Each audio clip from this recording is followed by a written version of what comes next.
இன்னைக்கு இந்த வீடியோல டொமேட்டோ சூப் தான் எப்படி ரிச்சா பண்ணலாம்னு பாப்போம். வாங்க பார்க்கலாம்.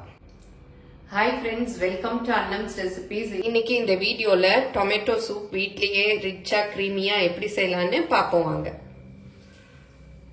எங்கள் ப்ராடக்ட்ஸ் எல்லாம் யூடியூப்பில் கமெண்ட்ஸ்க்கு கீழே வந்துட்டுருக்கு. அதில் போய் கிளிக் பண்ணிங்கன்னா அதோட ரேட்டு டீட்டெயில்ஸ் எல்லாமே இருக்கும். அதை கிளிக் பண்ணி நீங்கள் வேணுங்கிற பொருளை ஆர்டர் பண்ணி வாங்கிக்கலாம்.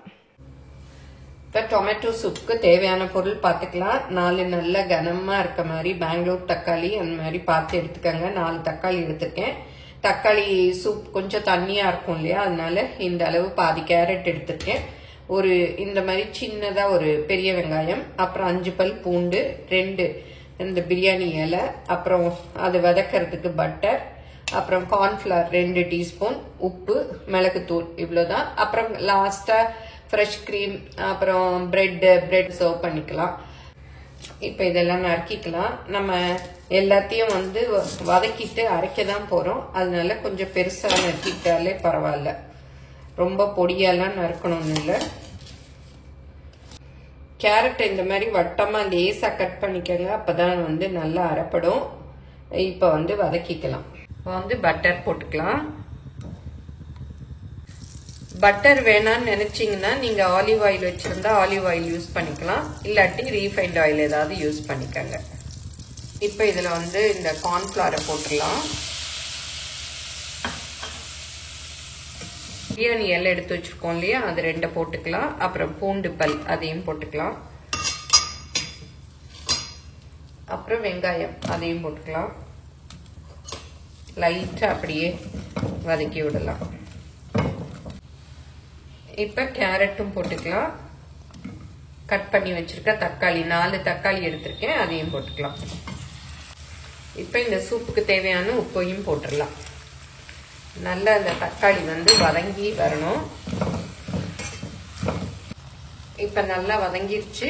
கொஞ்சம் தண்ணி ஊத்தி அப்படியே மூடி வச்சிடலாம்.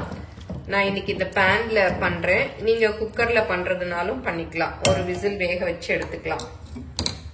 நல்லா மூடி வச்சு வேக விட்டுறணும். இப்ப 10 நிமிஷம் ஆச்சு, திறந்து பார்க்கலாம். பாருங்க, நல்லா வெந்துருச்சு தக்காளி எல்லாம். இந்த பாத்திரம் நல்லா ஹெவியா இருக்கிறதுனால அப்படியே விட்டாலும் அந்த சூப்லயும் இன்னும் வெந்துரும். நம்ம பட்டர்ல கார்ன்ஃபிளவர் போட்டு வதக்கினதுனால பாருங்க நல்லா கிரீமியா இருக்கு. ஒரு சிலர் கடைசியில கார்ன்ஃபிளவரை மிக்ஸ் பண்ணி ஊத்துவாங்க திக்காகிறதுக்கு. இந்த மாதிரி செஞ்சாலும் நல்லா வாசமா நல்லா இருக்கும், திக்காவும் ஆயிடும்.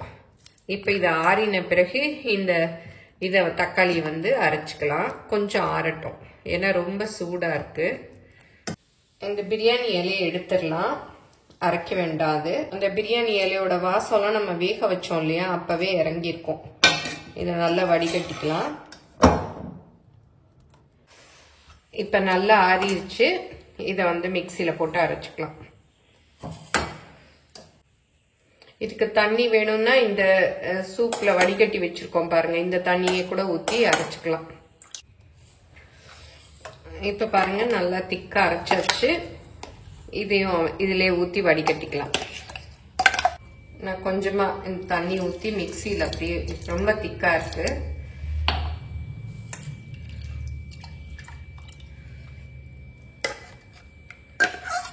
குடிக்கிற திக்னஸ்ல இருக்கணும், இது ரொம்ப திக்கா இருக்கு. இந்த மாதிரி பண்ணா நல்லா வடிஞ்சிடும். பாருங்க நல்லா வடிகட்டியாச்சு.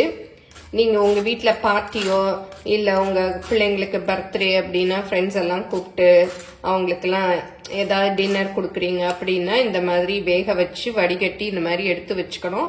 அவங்க வர்ற நேரம் நீங்க இதை சுட வச்சிடணும். பாருங்க நல்லா திக்கா இருக்கு. சுட வச்சுட்டு பிரெட் இருக்கு இல்லையா, அதை ரோஸ்ட் பண்ணி மேலே போட்டுட்டு ஃப்ரெஷ் க்ரீம் போட்டு கொடுக்க வேண்டியதுதான்.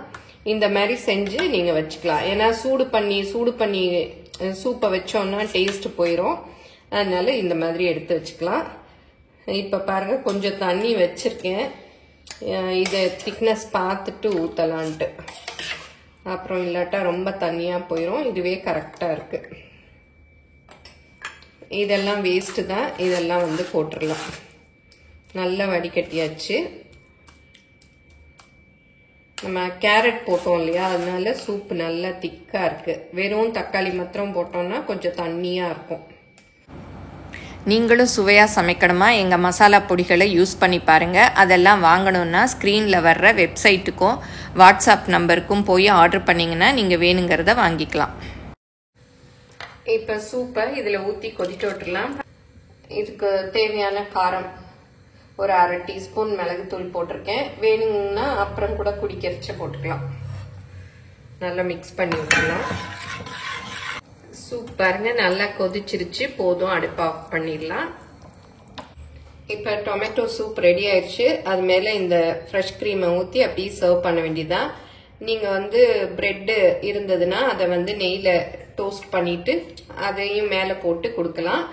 ரொம்ப நல்லா ரிச்சா க்ரீமியா இருக்கும். எல்லாரும் செஞ்சு பாருங்க. இதை போய் ரெஸ்டாரண்ட்ல தான் குடிக்கணும்னு இல்லை, வீட்லயே செய்யலாம். அதுவும் இப்ப மழை பனி குளிர் எல்லாம் இருக்கு, ஏதாவது சூடா குடிக்கணும்னு இருக்கும். இந்த மாதிரி தக்காளியும் இப்ப விலை கம்மியா தான் இருக்கு. எல்லாரும் இந்த டொமேட்டோ சூப்பை செஞ்சு பாருங்க. எப்படி வந்ததுன்னு உங்க கமெண்ட்ஸை சொல்லுங்க. பிடிச்சிருந்தா லைக் பண்ணுங்க. எங்க சேனலை மறக்காம சப்ஸ்கிரைப் பண்ணுங்க. Facebook, Instagramல அனம்ஸ் ரெசிபீஸை ஃபாலோ பண்ணுங்க. தேங்க்யூ.